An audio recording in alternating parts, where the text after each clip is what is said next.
भगवान को बड़ा अद्भुत कहा गया। भगवान अद्भुत हैं। क्यों भगवान अद्भुत हैं?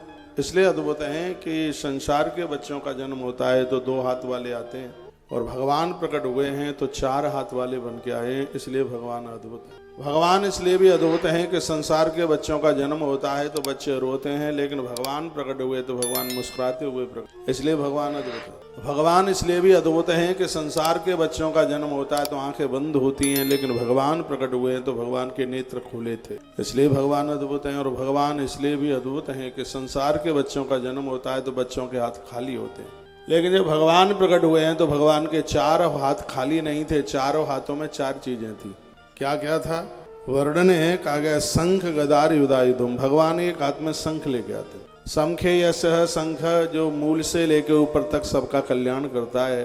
शंख की ध्वनि आवाज जहां तक पहुंचती है वहां भूत प्रेत लाए और बलाए नहीं रहती, इसलिए सनातनी लोगों के घर में शंख का होना बड़ा जरूरी है। दक्षिणी शंख श्री वर्धक है, लक्ष्मी वर्धक है। एक छोटा सा शंख अपनी तिजोरी में रखिए, दक्षिणी शंख।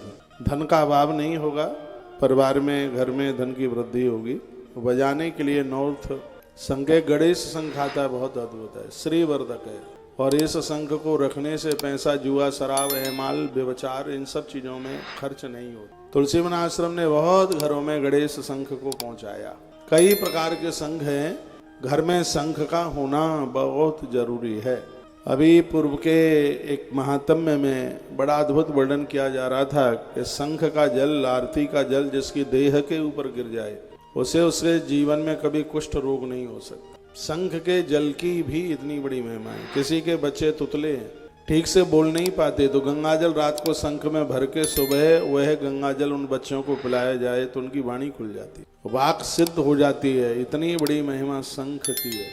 सत्यनारायण भगवान की कथा शंख के बिना पूरी नहीं होती, उसमें शंख ध्वनि होती है। इसलिए युद्ध में भी सब लोगों के पास में शंख था। हमारी संस्कृति तो ऐसी है, युद्ध के आरंभ में भी यहाँ शंख बजाए गए। शंख एक विजेता का स्वरूप है। भगवान अपने हाथ में शंख लेकर के प्रकट हुए। श्रीवत्स लक्ष्मण गलशोभ कौस्तुभम, गले में उनके में कौस्तुभ मणि है, एक हाथ में गदा। भगवान की गदा का नाम है कौमुदी गदा। एक हाथ में भगवान चक्र और एक हाथ में भगवान कमल का फूल लेकर के प्रकट। 4 हाथों में 4 चीजें लेके आए हैं। कमल के फूल से उन्होंने नवदा भक्ति का उच्चारण किया, लोगों को ज्ञान दिया। चक्र के द्वारा उन्होंने जगत की रक्षा की और गदा के द्वारा दुष्टों को भगवान ने मारा। भगवान उनके ऊपर बड़े प्रसन्न हो जाते हैं जो अपनी पूजा में चारों आयुधों को पूजते हैं। और ये बातों की चर्चा मैंने पूर्व में बहुत की है। आज बेड़ियां टूट टूट करके नीचे गिर पड़ी। कल आप सुन रहे थे वसुदेव जी महाराज ने मस्तिष्क पर उस बच्चे को, बालक को रखा और उसे गोकुल भेज दिया। और गोकुल से एक बेटी को लेकर के वह आए और जैसे ही कारागृह में प्रवेश किया तो हथकड़ी बेड़ियां डल गईं। द्वारपाल जो सो रहे थे और रुदन की आवाज सुनते ही वो सब जाग गए। वही रंता प्रतबारा सर्वापूर्वदाव्रता। बहुत ध्यान से सुनने लायक बात है। कल जब भगवान प्रकट हुए तो सगरे द्वारपाल सो गए। द्वारपाल क्या है? काम, क्रोध, लोभ, मोह, मद और मत्सर, यही द्वारपाले हैं। भगवान आते हैं तो ये सब शांत हो जाते हैं, सो जाते हैं। और बेटी क्या है? यह है माया। जब जीवन में माया आती है तो ये सब लोग खड़े हो जाते हैं। माया हमेशा रुलाती है और भगवान हमेशा शांति प्रदानित कराता है, यही तो अंतर है।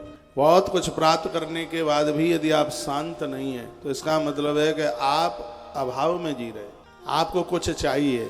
इसलिए दिल दिमाग कभी संतोष में नहीं है, शांति में नहीं है। और मैं कहूँगा गौ धन, गज धन, बाज धन और रत्न धन खान, जब आवे संतोष धन, इधर देखिए, तब सब धन धूल समान। आप टेंशन करोगे रात में सो नहीं पाओगे। तालियां जोर से बजाएं नहीं बजाएं। आप सोचेंगे और आप इतने टेंशन में रहते हैं कि पति बात नहीं करता, पत्नी बात नहीं करती, बहू बात नहीं करती, सास बात नहीं करती, हमारा तो कोई है ही नहीं, हम बूढ़े हो जाएंगे तो हमें कौन संभालेगा, पता नहीं उस समय हमारी क्या स्थिति होगी, हमें कौन देखेगा।